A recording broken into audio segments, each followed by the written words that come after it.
You ask Tiger to calculate. This deals with finding the midpoint between 2 points.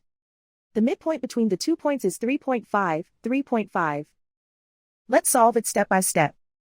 Plot the 2 points and calculate the midpoint using the formula. The coordinates of point 1 are, x1 equals -26, y1 equals 57. The coordinates of point 2 are, x2 equals 33, y2 equals -50. PM represents the midpoint of the 2 points.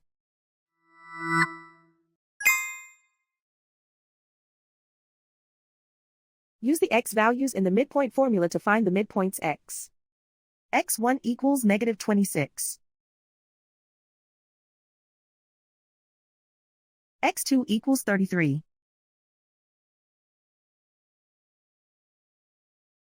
Simplify the arithmetic.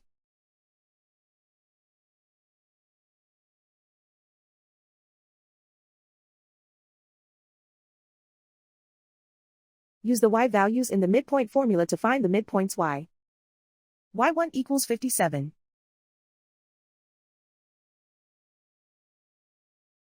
y2 equals -50.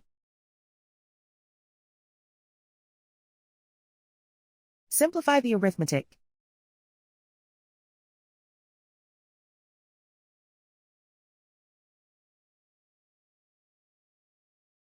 And so, the midpoint is 3.5, 3.5.